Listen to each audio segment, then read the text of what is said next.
સહજાન સ્વામી મહારાજની જય, અક્ષર પુરુષોત્તમ મહારાજની જય, ભગતજી મહારાજની જય, શાસ્ત્રીજી મહારાજની જય, યોગીજી મહારાજની જય, પ્રમુખ સ્વામી મહારાજની જય. શ્રીમદ ભગવદ્ ગીતાના પ્રથમ અધ્યાય વિષાદ યોગની ગઈકાલે આપણે વાત કરેલી. અર્જુનને જે મોહરૂપી રોગ લાગુ પડ્યો એ મોહના નિરસન માટે શ્રી કૃષ્ણ ભગવાને આ ભગવદ્ ગીતાનો પ્રારંભ કરેલો છે. હવે એના દ્વિતીય અધ્યાયની અંદર અર્જુનને લાગુ પડેલા રોગનું ઔષધ એ કૃષ્ણ ભગવાન એને બતાવી રહેલા છે. માણસના જીવનની અંદર મોહ ક્યારે વ્યાપે છે કે જ્યારે એને અજ્ઞાન હોય છે ત્યારે એના જીવનની અંદર એને મોહ ઉત્પન્ન થતો હોય છે. તમે જોતા હશો કે ઘણી બધી ગાડીઓની અંદર પ્લાસ્ટિકના સફરજન, પ્લાસ્ટિકની દ્રાક્ષના ઝુમખા એ લોકો લટકાવતા હોય છે. મોટા માણસોને જ્ઞાન હોય છે કે આ પ્લાસ્ટિકના દ્રાક્ષ ને સફરજન છે તો ગમે તેટલી ભૂખ લાગી હોય તો પણ એનું મન એને ખાવા લલચાતું નથી. પરંતુ બાળકને એનું અજ્ઞાન હોય છે તો પેટ ભરીને ખાઈને ગાડીમાં બેઠો હોય તો એ ઝુમખું લેવા માટે પોતે તરાપ મારશે, કારણ કે એને અજ્ઞાન છે. અજ્ઞાનમાંથી મોહની એ ઉત્પત્તિ થતી હોય છે. આપણને દોરડાનું અજ્ઞાન હોય છે એટલે એની અંદર સાપની ભ્રાંતિ થાય છે, પરંતુ જ્યારે દીવો કરીએ અને ખબર પડે કે આ તો દોરડું જ પડ્યું છે, તરત જે અંતરમાં મોહ વ્યાપેલો, ભય વ્યાપેલો એ નીકળી જાય છે. એમ અર્જુનને પણ આ જે મોહ લાગુ પડ્યો છે અને એ પોતે શસ્ત્રો મ્યાન કરીને બેસી ગયેલો છે, હવે એને બેઠો કરવા માટે એનો જે આ મોહરૂપી રોગ એને કૃષ્ણ ભગવાન એ દૂર કરી રહેલા છે. તમે જુઓ તો જેમ અર્જુનના સંબંધીઓ સામેની સેનામાં હતા એમ કૃષ્ણ ભગવાનના પોતાના સંબંધીઓ પણ એ કૌરવની સેનામાં હતા. છતાં પણ કૃષ્ણ ભગવાન એ અર્જુનની જેમ શોક સંવિગ્ન માનસ થયા નથી. અર્જુનની જેમ કૃષ્ણ ભગવાનને મોહ લાગુ પડ્યો નથી, પરંતુ અર્જુન પોતે એની અંદર સપડાયો. એનું કારણ શું? અર્જુન અને કૃષ્ણની દ્રષ્ટિમાં ફેર છે.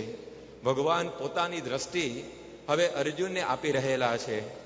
બધા માણસોની પાસે આંખો તો હોય છે, પરંતુ દ્રષ્ટિ બહુ ઓછા માણસો પાસે હોય છે. આંખો હોવાથી આપણી પાસે દ્રષ્ટિ હોય એવું માની લેવાની કોઈ જરૂર નથી.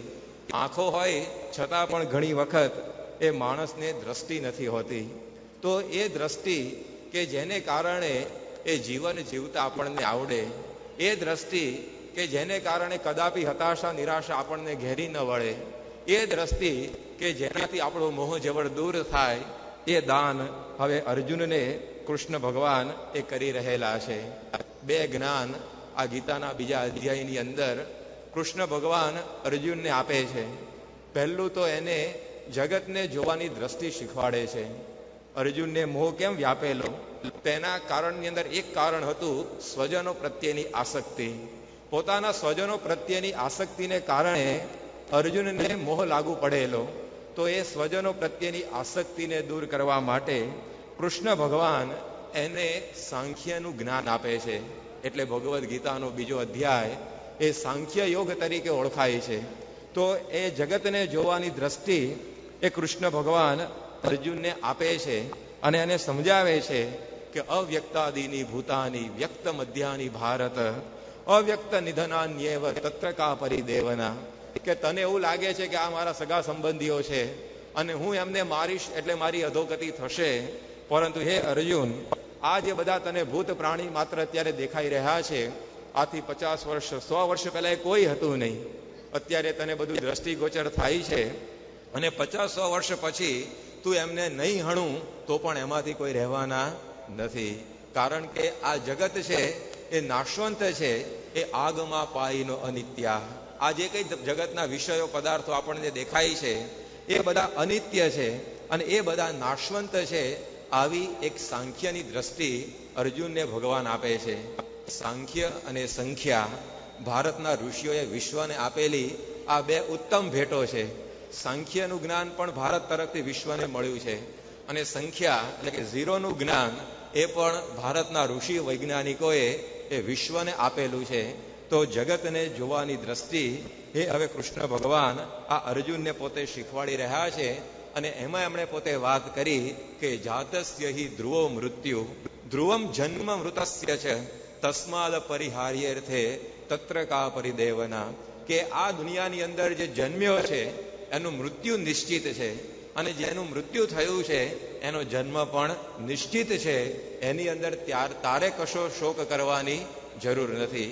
આવી રીતે આ જગતનું એક જ્ઞાન અર્જુનને પોતે ભગવાન અત્યારે સમજાવી રહેલા છે.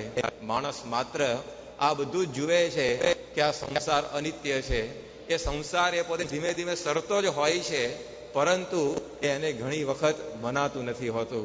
આપણે પણ બધા આ જગતને નાશવંત જોઈએ છીએ, પરંતુ એને જોવાની આવી એક દ્રષ્ટિ એ સંત કે ભગવાન થકી એ આપણને પ્રાપ્ત થતી હોય છે. અને આ સમજણ જ્યારે માણસના જીવનમાં દ્રઢ થાય ને, ત્યારે સંસારમાં રહેવા છતાં પણ એના અંતરની અંદરથી મોહ ટળી જતો હોય છે. એના અંતરની અંદરથી આસક્તિઓ ખરી પડતી હોય છે. આપણને બાંધે છે કોણ? અંદરમાં પડેલી આસક્તિ. એને કારણે એ મનુષ્યના જીવનની અંદર એ મોહ ઉત્પન્ન થતો હોય છે. તમે જુઓ તો ટપાલી હોય છે, એ પોતાના ઇસ્કોતરાની અંદર, પોતાની બેગની અંદર એ લગ્નની કંકોત્રીઓ અને મરણના કાગળો એ બધું લઈને પોતે ફરતો હોય છે. પરંતુ એ ટપાલીને એ લગ્નની કંકોત્રીઓ લઈને જવાનો આનંદ નથી હોતો, અને એ મરણના કાગળોને કારણે એને કોઈ શોક પણ નથી થતો.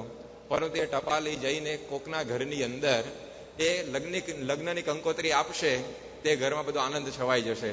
એ ઘરની અંદર બધા રાજી થઈ જશે કે ચલો આપણે સંબંધીના લગ્નમાં માલવા જવાનું થયું.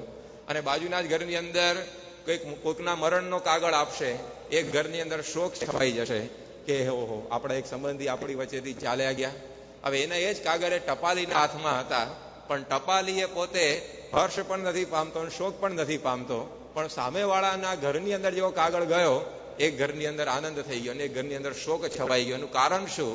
એનું કારણ કે મનુષ્યને એ આસક્તિ વળગેલી છે.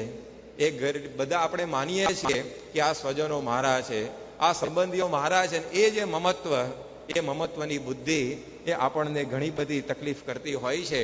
અર્જુનને પણ તકલીફ એને કારણે ઊભી થયેલી. એટલે ભગવાન એને સમજાવે છે કે જે કંઈ આપણને આ બધું દેખાય છે એ બધું ક્યારેય અને કાયમ આપણી સાથે એ રહેતું નથી.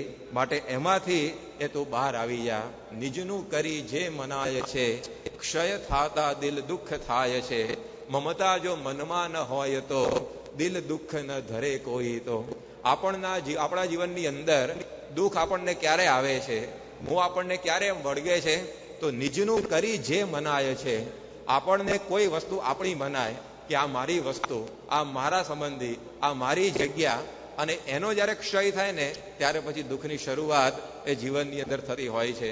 જ્યાં સુધી મારાપણાની બુદ્ધિ આપણને નથી હોતી, ત્યાં સુધી એ કોઈ શોક આપણને નથી થતો. સ્વામી શ્રી ઘણીવાર રમૂજની અંદર વાત કરતા હોય છે કે રસ્તા ઉપર કોઈ અકસ્માત થયો હોય અને એની અંદર કોઈ છોકરો મરી ગયો અને આપણને સમાચાર મળે કે આ છોકરો ટ્રકની અંદર અડફેટમાં આવીને મરી ગયો, તો આપણે શું કહીએ? માતા પિતાએ ધ્યાન રાખવું જોઈએ ને કે આવી રીતે છોકરાને કે રખડતા મુકાતા હશે. અત્યારે તો લોરીઓવાળા ગમે તેમ ચલાવતા હોય છે. બધું ધ્યાન માતા પિતા રાખવું જોઈએ. આવી બધી આપણે વાત કરીએ, પરંતુ પછી ખબર પડે કે ભાઈ એ તો પોતાનો છોકરો હતો, તમારો છોકરો એ અડફેટમાં મરી ગયો, તો આપણી કેસેટ તરત બદલાઈ જાય કે ટ્રક વાળા ધ્યાન રાખવું જોઈએ ને કે છોકરો તો નાનો છે, બિચારા એને ખબર ના હોય કેવી રીતે રસ્તો ક્રોસ કરવો, પણ ટ્રક વાળો તો જોતો હતો ને, તરત જ આપણને એ દુઃખ શરૂ થઈ જાય છે. તો એક જ ક્ષણ પહેલા પરિસ્થિતિ જુદી હતી, બીજી ક્ષણે બદલાઈ જાય છે. કારણ કે આ આસક્તિ આપણી અંદર પડેલી છે.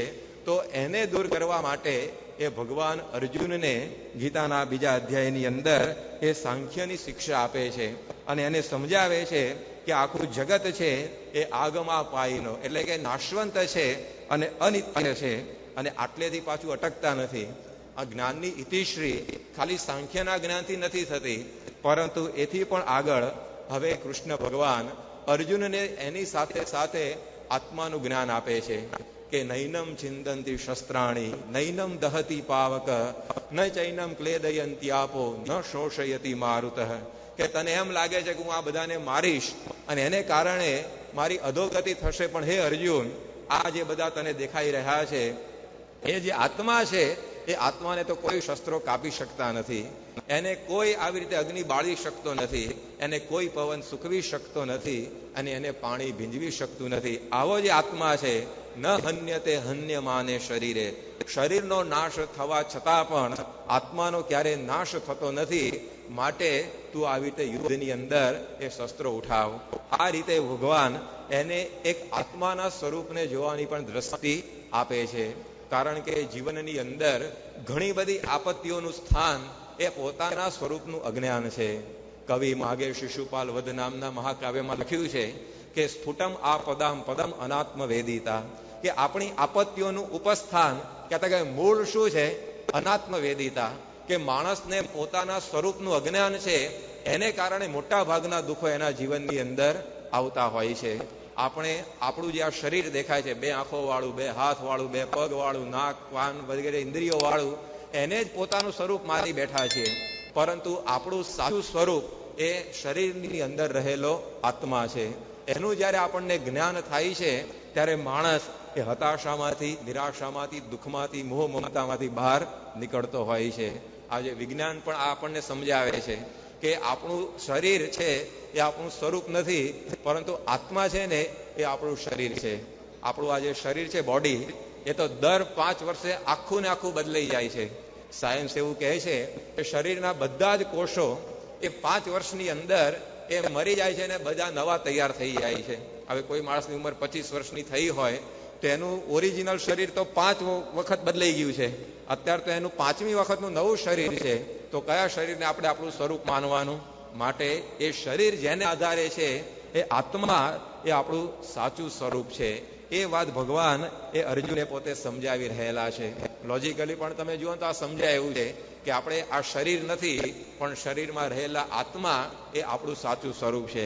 આપણે બોલચાલની ભાષાની અંદર કેવો પ્રયોગ કરીએ છીએ? આપણા ચશ્મા કોઈ પૂછે તો આપણે શું કહીએ કે આ મારા ચશ્મા છે.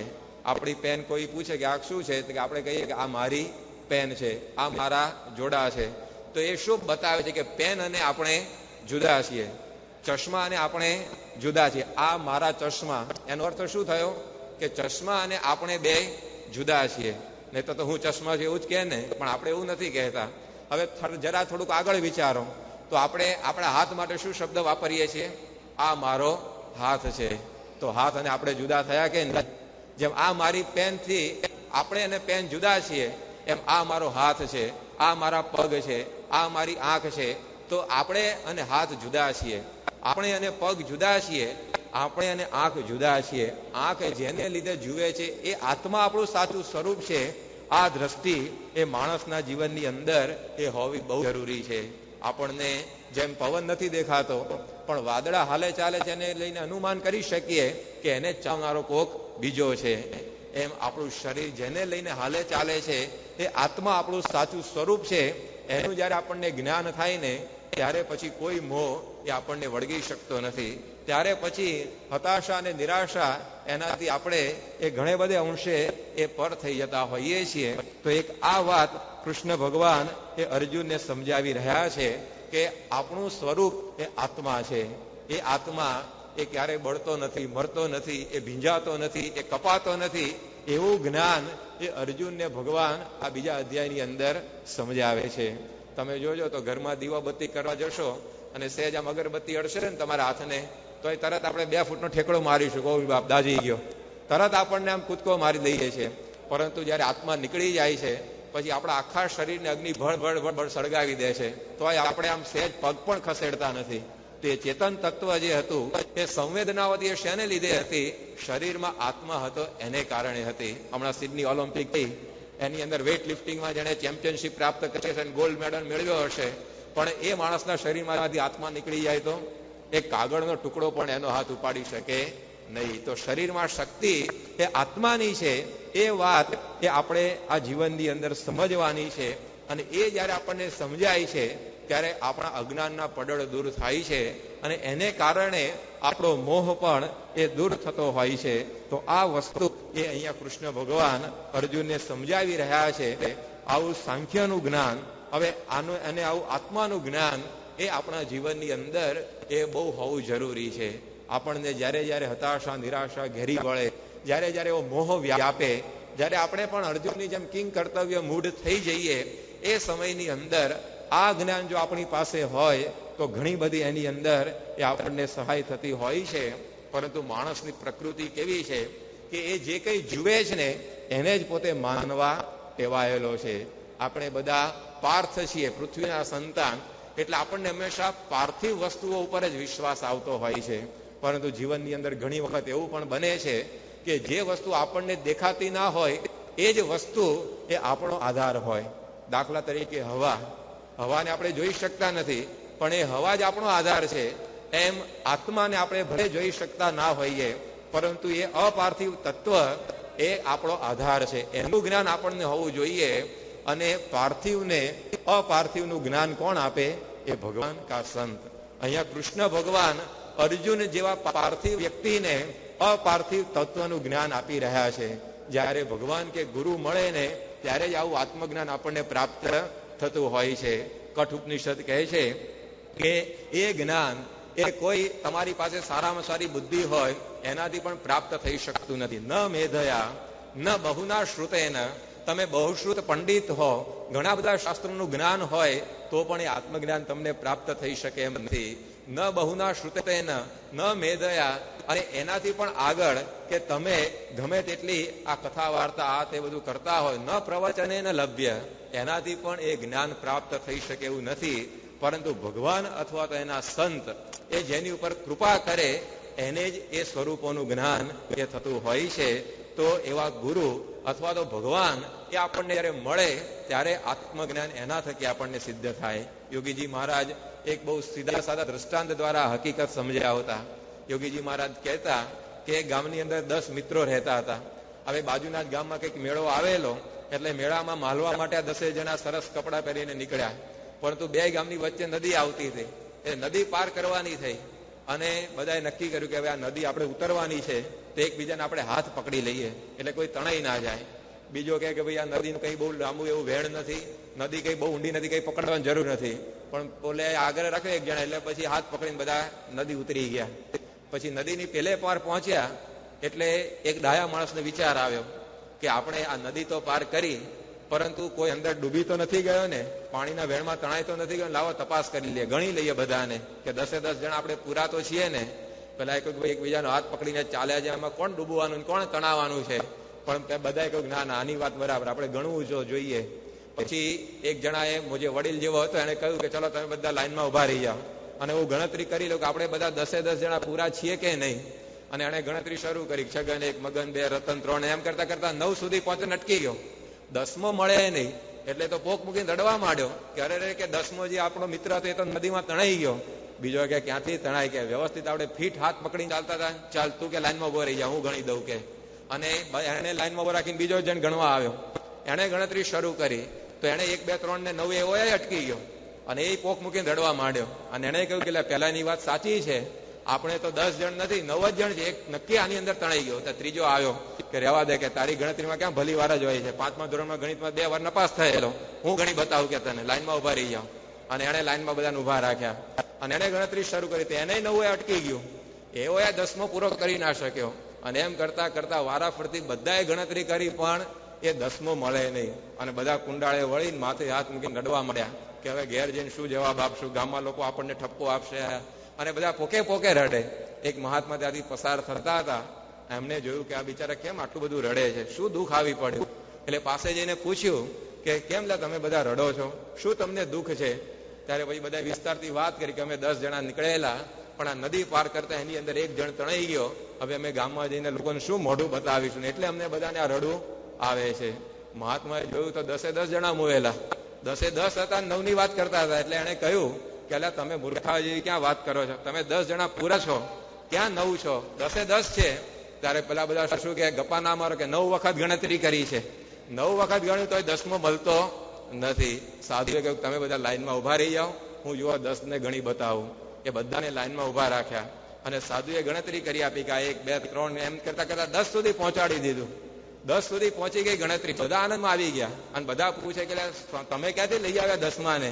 ત્યારે પેલા સાધુએ કહ્યું કે તમે ગણનારા પોતાને ભૂલી જતા હતા, તમારી પોતાની ગણતરી ભૂલી જતા હતા અને બીજા બધાને જ ગણ્યા કરતા હતા.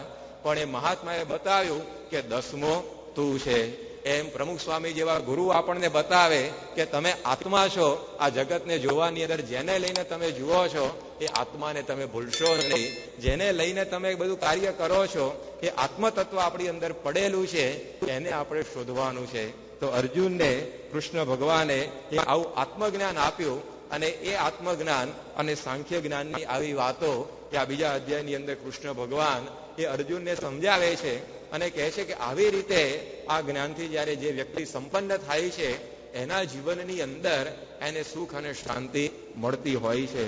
આ બધી વાતો સાંભળીને અર્જુનના મનની અંદર એ પ્રશ્ન થયો, એને આશ્ચર્ય થયું કે આવું જ્ઞાન જેની પાસે હશે, આવું આત્માનું જ્ઞાન, આવું ભગવાનનું જ્ઞાન, આવું સાંખ્ય જ્ઞાન, તો એના જીવનની રહેણી કહેણી કેવી હશે, એને કેવું સુખ વર્તતું હશે, એ પોતે કેવી રીતે આ જગતથી નિર્લેપ રહી શકતો હશે. અને આવી પ્રકારના આશ્ચર્ય એ અર્જુનના મનની અંદર થયા. જેમ આપણે કોઈ આ લોકની અંદર પણ એવી આશ્ચર્યકારી વ્યક્તિની વાત સાંભળીએ તો તરત આપણને મનમાં પ્રશ્ન થાય કે કેમનું ખાતો હશે, કેમનું બોલતો હશે, કેમનું જોતો હશે. કોઈ 15 ફૂટમાં ઊંચા માણસની વાત સાંભળીએ, સહેજ આપણને થાય ને કે 15 ફૂટ ઊંચો માણસ હોય તો હવે કેમનો સૂતો હશે, એ કેમનો ચાલતો હશે, કેમનો બેસતો હશે. તરત આપણા મનની અંદર એક જિજ્ઞાસા થાય. એમ આવી આત્મજ્ઞાનની, સાંખ્ય જ્ઞાનની બધી વાતો એ કૃષ્ણ ભગવાને અર્જુનને કરી અને એને કારણે અર્જુનના મનની અંદર એ પ્રશ્ન થયો કે આવા જ્ઞાનને કારણે સુખ દુઃખની અંદર, માન અપમાનની અંદર, જય પરાજયની અંદર જેની સ્થિરતા રહેતી હોય એ પુરુષ એ કેવી રીતે ખાતો હશે, એ કેવી રીતે રહેતો હશે જગતની અંદર, એ કેવી રીતે બોલતો હશે. અને એ આશ્ચર્યની અંદરથી હવે અર્જુન કૃષ્ણ ભગવાનને પ્રશ્ન પૂછે છે કે સ્થિત પ્રજ્ઞસ્ય કા ભાષા સમાધિસ્થસ્ય કેશવ સ્થિતદેહી કિમ પ્રભાષેત કિમાસીત વ્રજેત કિમ. કે હે ભગવાન, આવું જ્ઞાન જેને સિદ્ધ થયું હોય એ સ્થિત પ્રજ્ઞ પુરુષની ભાષા શું હોય. ભાષા એટલે અહીંયા ઇંગ્લિશ, ગુજરાતી, મરાઠીની વાત નથી, પરંતુ ભાષા એટલે કે વ્યાખ્યા.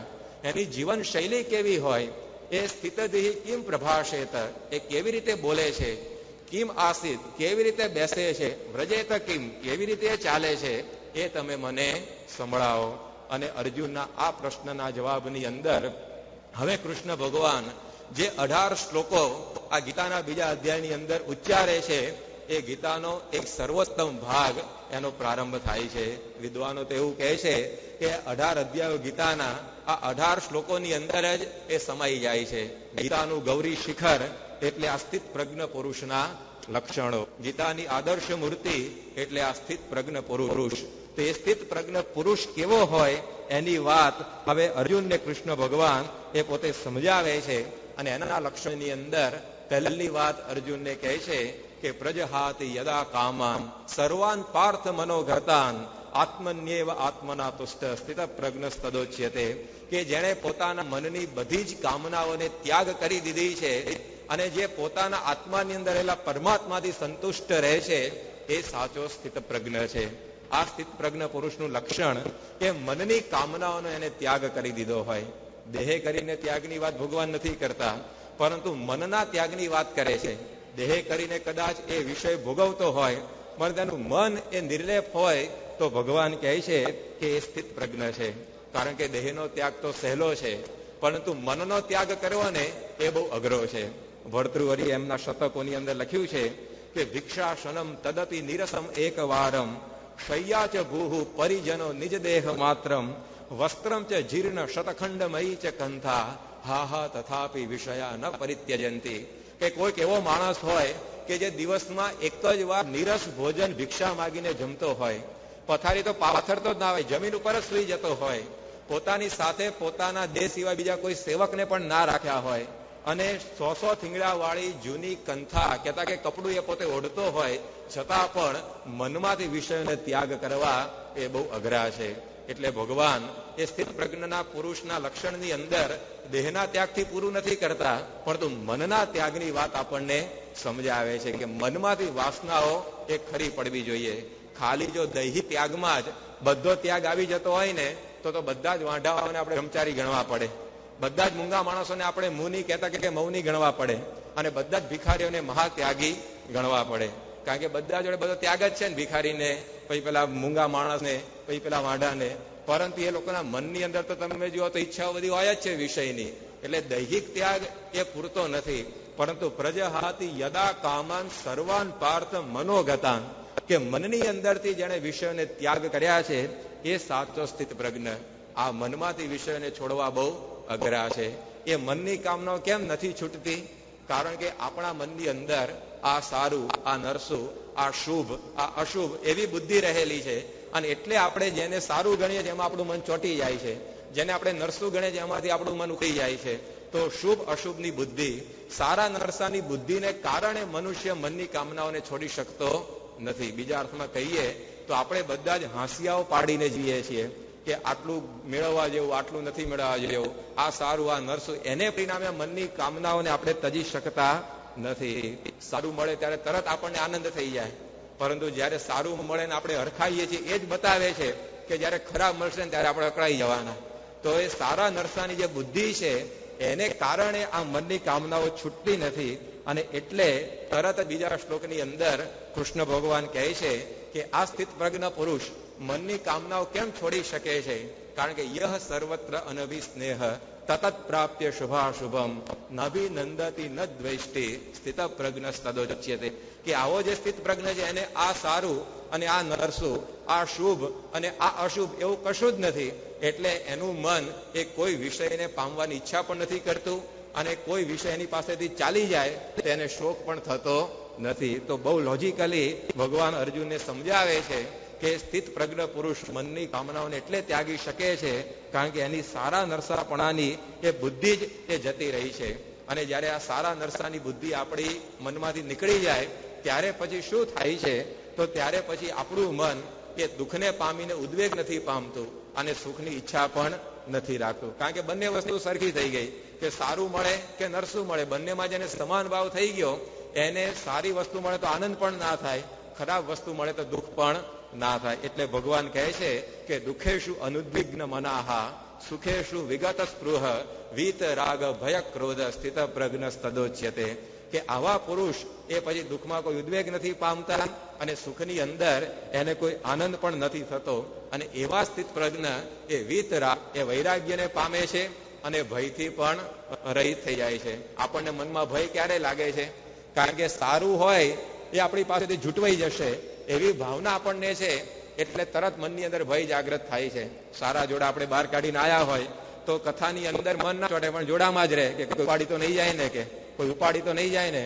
પણ બે જુદા જુદા રંગના સ્લીપર પહેરીને આપણે મંદિરમાં આયા આવીએ તો કોઈ દાડે એમાં જાય જ નહીં મન, કારણ કે કોઈ લઈ જવા નથી, આપણને ખબર છે. તો સારી વસ્તુ આપણી પાસે છે, સારાપણાની બુદ્ધિ આપણા મનમાં છે ને, એટલે આપણને એ ભય રહ્યા કરે છે. રાગ હોય તે હંમેશા એ ભય હોવાનો. ગોરખનાથ અને મચ્છંદરનાથ બે ગુરુ શિષ્ય હતા. હવે ગુરુની પાસે છે ને કંઈક સોનાની લગડી આવી ગયેલી અને એમણે પોટલીમાં વીંટી રાખેલી. અને પછી બંને જણા મુસાફરી કરતા તેમાં ગુરુ વારે વારે ચેલાને પૂછ્યા કરે કે મચ્છંદ્રનાથ ઇધર કુછ ભય તો નહીં હે ને? એટલે પેલો ચેલો કે ગુરુજી ઇધર કોઈ ભય નહીં હે. વળી થોડાક આગળ જઈને પૂછે કે કોઈ ભય તો નહીં હે ને? ચેલાને આશ્ચર્ય થાય કે આપણે બે, હું ગુરુ બે જણા હાથે પગે ફરીએ છીએ, કશી વસ્તુ આપણી પાસે નથી, કેમ ગુરુ આવું વારે વારે પૂછતા હશે? ત્યાં એક નદી આવી. એ નદીની અંદર ગુરુજી સ્નાન કરવા ગયા. જે પેલી પોટલી હતી ને કિનારે મૂકી. એટલે ચેલાને થયું કે આ ગુરુજી વારંવાર પૂછ્યા કરે છે કુછ ભય નહીં અને કુછ ભય નહીં, લાવો જરા પોટલીમાં શું છે જોઈએ તો ખરા. અને એમણે જોયું તો અંદર તો સોનાની કઈક ઘરેણા જેવી વસ્તુ હતી. ચેલા તો કહો ગુરુ તો ભય તો ભેગો જ લઈને ફરે છે ને કે. એટલે એને તરત જ નદીમાં પધરાઈ દીધી, ગુરુને ખબર ના પડે ને એમ. પોટલી એવી ને એવી રાખી અને પછી બે જણા આગળ ચાલ્યા. અને આગળ ગયા ને ત્યાં પેલા ગુરુએ વળી પાછું પૂછ્યું કે ઇધર કુછ ભય તો નહીં હે ને? ત્યારે ગુરુ ચેલાએ શું કહ્યું? गुरुजी आप अब कुछ फिक्र मत करियो, सब भाई मैंने नदी में डाल दिया है. પેલા એ ગુરુએ પૂછ્યું શું કર્યું? કે પેલી લગડી હતી પધરાઈ દીધી. પછી કોઈ પ્રશ્ન પૂછ્યો ને કુછ ભય તો નહીં હે ને? તો રાગ હતો ને ત્યાં સુધી ભય હતો. જેવો રાગ નીકળી ગયો, આસક્તિ જતી રહી, એ ભય પણ નીકળી ગયો. સ્થિત પ્રજ્ઞ પુરુષને કશામાં આસક્તિ નથી એટલે એને કોઈ પણ એ ભય નથી. વીત રાગ ભય ક્રોધ સ્થિત પ્રજ્ઞ તદોચ્યતે. તો આ રીતે એક પછી એક આ સ્થિત પ્રજ્ઞના લક્ષણો એ અર્જુનને ભગવાન પોતે સમજાવી રહેલા છે. અને આવી કોઈ કામના એને નથી, છતાં પણ એ પોતે જરૂર પૂરતું બધું ભોગવી લેતો હોય છે. એને આંખ છે, કાન છે, હાથ છે, એ ઇન્દ્રિયો આપણા જેવી જ હોય, એટલે એ પોતે આપણા જેમ ભોગવતા દેખાય, પરંતુ આપણે વિષય ભોગવીએ અને સ્થિત પ્રજ્ઞ પુરુષ વિષય ભોગવે એની અંદર ઘણો ફેર છે. આપણે વિષય ભોગવીએ છીએ આસક્તિને કારણે.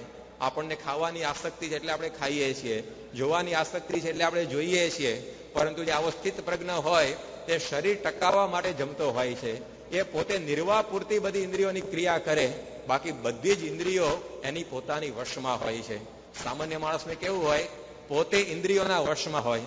ઘણી વાર જોજો, આપણે ના ખાઈને બેઠા હોય તોય ખાઈએ છીએ, ખાઈને બેઠા હોય તોય માણસ ઘણા ઝાપટતા હોય છે. કારણ શું? કે આપણે ઇન્દ્રિયોના ગુલામ છીએ.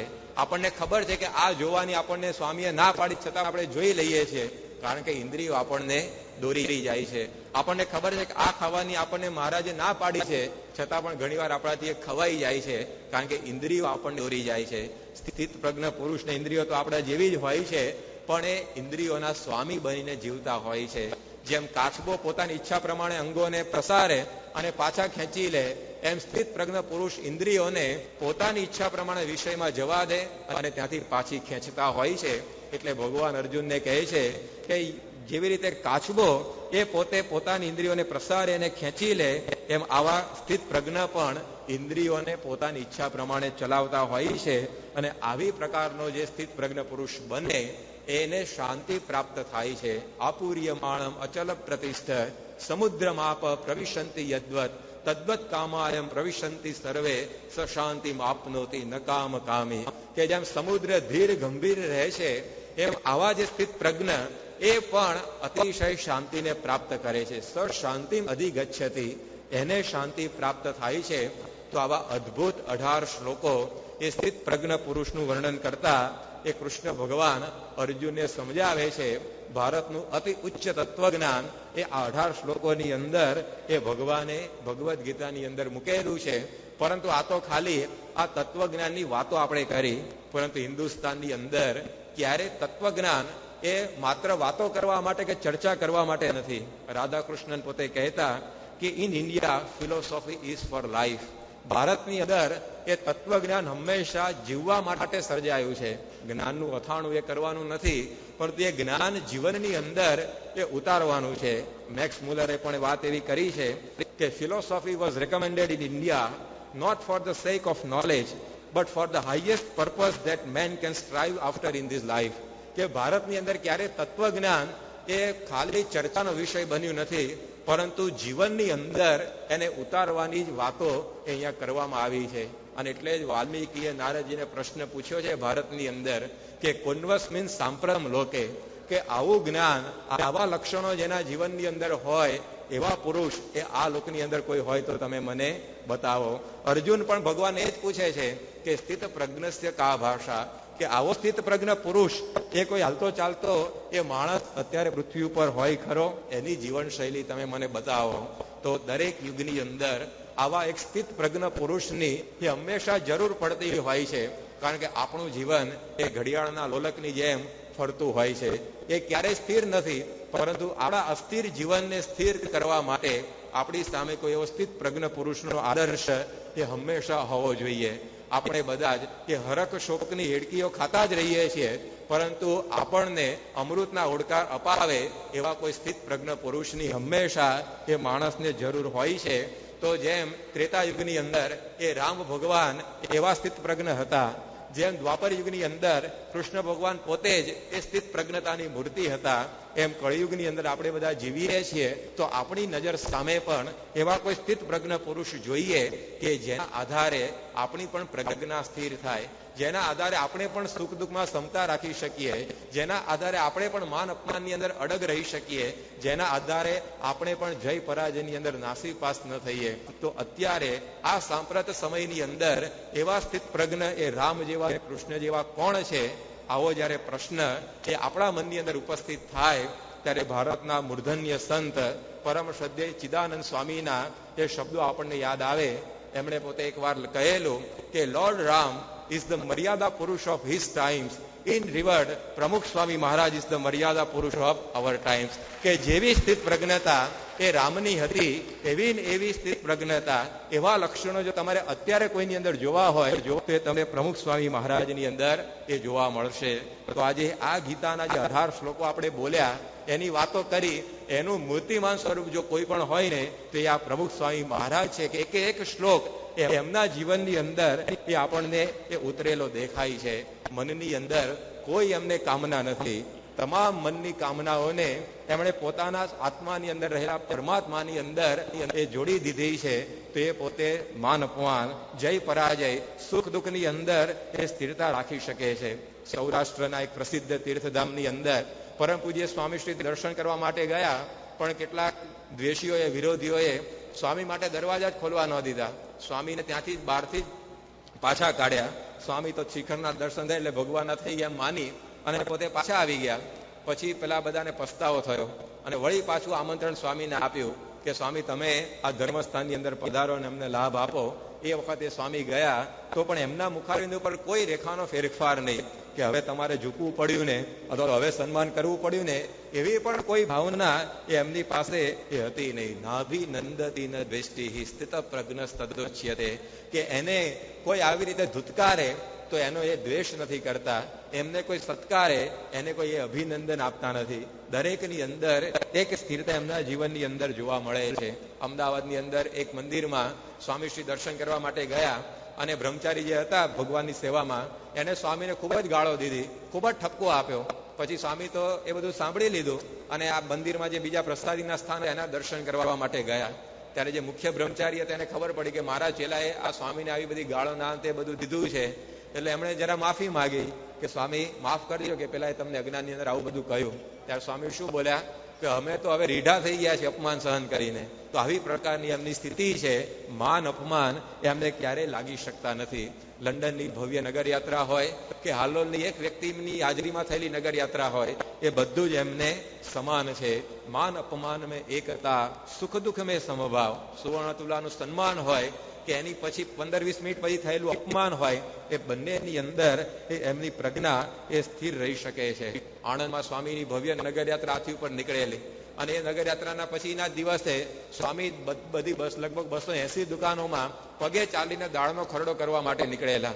હવે બીજા માણસને તો વિચાર આવે કે કાલે મારી નગરયાત્રા નીકળીને અત્યારે મારે આવી રીતે દાળ ઉઘરાવા જવાનું, પણ એ બંનેની અંદર એ સ્વામીને એક જ પ્રકારની સ્થિરતા. જેમ યોગીજી મહારાજ એ કમલ મહાલમાં પણ જે આનંદથી રહેતા, એ જ આનંદની અંદર એ ઘોઘાવદરની અંદર પશુઓની ગમાણમાં પણ રહેલા. તો આવી પ્રકારની સ્થિત પ્રજ્ઞતા એ આપણને આ ગુણાતીત પરંપરાની અંદર જોવા મળે છે. રાજકોટની અંદર સ્વામી ઇમ્પાલામાં બેસીને પધરામણીએ નીકળેલા અને અધવચ્ચે જ મોટર બગડી અને પછી તરત જ રિક્ષાની અંદર સ્વામી પધરામણી શરૂ કરી દીધી. આ બહુ અઘરું છે. બીજાને તો વિચાર આવી જાય ઉભો રહે પેટ્રોલ ના આવે ત્યાં સુધી કે તું લઈ આવ પેટ્રોલ ને આમાં પૂરીને પછી આમાં જ જઈએ આપણે. પરંતુ સ્વામીને એવું કાંઈ જ નહીં. એ સારી ગાડી હોય કે પછી રિક્ષા હોય, એ બંનેમાં એક સરખા ભાવથી વિચરણ કરી શકે છે. પ્રિન્સ ચાર્લ્સનો બકિંગહામ પેલેસ હોય કે છોટા ઉદેપુરના આદિવાસીનું નાનું ઝૂંપડું હોય, બંનેની અંદર એક સરખા ભાવથી એ પોતે પધરામણી કરી શકે છે. તો આ પરમ પૂજ્ય સ્વામીશ્રીની એ સ્થિત પ્રજ્ઞ સ્થિતિ છે કે માન અપમાન, જય પરાજય, સુખ દુઃખ એ કશું જ એમને એ અડી શકતું નથી. તો આવા પુરુષ જ્યારે એ આપણને મળે ત્યારે આપણે પણ એવી સ્થિત પ્રજ્ઞતાને પામી શકતા હોઈએ છીએ. સ્વામીશ્રીની આ સ્થિતિ છે, એના મૂળની અંદર એમની પ્રજ્ઞા એ પરમાત્મામાં સ્થિર થયેલી છે. સ્થિત પ્રજ્ઞનો આમ દેખીતો અર્થ કેવો થાય તો સ્થિતા પ્રજ્ઞા યસ્ય સહસ્થિત પ્રજ્ઞ, કે જેની પ્રજ્ઞા સ્થિર થઈ હોય એ સ્થિત પ્રજ્ઞ કહેવાય. પરંતુ શ્રીજી મહારાજે મધ્યના 17મા વચનાવતની અંદર જુદી વાત થોડીક કરી છે કે સ્થિતા પ્રજ્ઞા પરમાત્માની યસ્ય સહસ્થિત પ્રજ્ઞ, કે પરમાત્મામાં જેનું મન જોડાઈ ગયું છે અને એને કારણે જેની પ્રજ્ઞા સ્થિર થઈ છે એ સ્થિત પ્રજ્ઞ. ટેમ્પરરી સ્થિત પ્રજ્ઞ સ્થિતિ તો ઘણીવાર રાજકારણીઓને આવતી હોય છે. ચૂંટણી ઉભા હોય ત્યારે તમે જોડાનો હાર પહેરાવો કે રીંગણા બટાટાનો હાર પહેરાવો, ગાળો દો તો એ તમારી જોડે વોટ માગો આવી જ જાય. માન અપમાન એકતા તો ઘણીવાર એને થઈ જતી હોય છે. પણ એ સ્થિત પ્રજ્ઞાની સ્થિતિ નકામી. ઘણીવાર છોકરાઓને પરીક્ષા હોય ને તો એ દાળની અંદર મીઠું વધારે છે કે ઓછું છે એની ખબર નથી પડતી, કારણ કે ટેન્શન હોય પરીક્ષાનું. એટલે કે એને સ્થિત પ્રજ્ઞા ના કહેવાય કે આને સારા સ્વાદ ને નરસા સ્વાદમાં સમાન ભાવ થઈ ગયો. પણ ભગવાનમાં મન આપણું જોડાઈ જાય અને એને કારણે સુખ દુઃખ માન અપમાન જય પરાજયમાં આપણને ખબર ના પડે, એ સાચી સ્થિત પ્રજ્ઞ સ્થિતિ. અને એવી સ્થિતિ જ્યારે આપણને પ્રાપ્ત થાય ત્યારે જીવનની અંદર આપણને શાંતિ પ્રાપ્ત થતી હોય છે. એવા માટે કૃષ્ણ ભગવાન કહે છે કે સ શાંતિમ અધિગચ્છતિ, કે એવો પુરુષ એ શાંતિને પામે છે. આજે પરમ પૂજ્ય સ્વામીશ્રીના મુખારવિંદ પર આપણને જે શાંતિ દેખાય છે, જે પ્રફુલ્લિતતા દેખાય છે, એનું રહસ્ય આ છે કે આવી સ્થિતિને પોતે પ્રાપ્ત કરી છે. યોગીજી મહારાજ માટે રવિશંકર મહારાજ કહેતા કે યોગીજી મહારાજના મુખારવિંદને જોતા જ આપણને ખબર પડી જાય કે આ પુરુષે આધ્યાત્મિક આનંદ ખૂબ ભોગવ્યો છે. જોતા ખબર પડી જાય કે આવી પ્રકારે એ અંતરે સુખી છે. તો આવી પ્રકારની સ્થિતિ આજે આપણને આ સ્વામીના જીવનની અંદર પણ દેખાય છે. કારણ કે આવી પ્રકારે એમણે પરમાત્માની અંદર એ પોતાની પ્રજ્ઞાને એ સ્થિર કરી છે.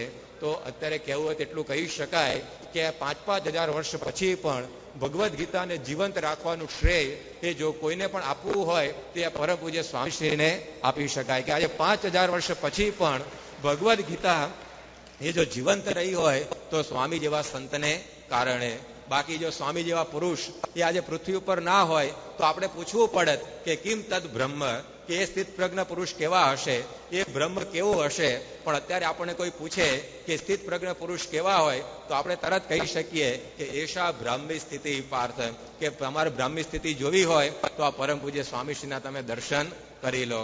એક ભારતના બહુ મોટા સંત મુંબઈની અંદર આવેલા અને જન્માષ્ટમીનો સમય હતો અને એ વખતે સ્વામીશ્રીના સાનિધ્યમાં જે સમય ઉજવાતો હતો અને એમણે પોતે આ સ્થિત પ્રજ્ઞની બધી વાતો એ પ્રસંગને અનુરૂપ કરી. અને પછી એક બહુ સુંદર વાત કરતા એ પોતે બોલેલા કે આથી 5,000 વર્ષ પહેલા અર્જુન કૃષ્ણ ભગવાનને પૂછે છે કે સ્થિત પ્રજ્ઞ પુરુષ કેવો હોય, અને એનો જવાબ આપવા માટે ભગવદ્ ગીતાની અંદર 18 શ્લોક એ કૃષ્ણ ભગવાન અર્જુનને સમજાવે છે કે સ્થિત પ્રજ્ઞ પુરુષ આવો હોય, આવો હોય, આવો હોય. પરંતુ અત્યારે આ કળિયુગની અંદર જો અર્જુન કૃષ્ણ ભગવાનને પૂછે કે હે ભગવાન સ્થિત પ્રજ્ઞ પુરુષ કેવો હોય, તો કૃષ્ણ ભગવાન અત્યારે 18 શ્લોકો બોલવાની માથાકૂટ મૂકીને એટલું જ કહેત કે સ્થિત પ્રજ્ઞ પુરુષ કેવો હોય તો આ પ્રમુખ સ્વામી મહારાજ જેવો હોય. એની અંદર ઇતિશ્રી કરી નાખે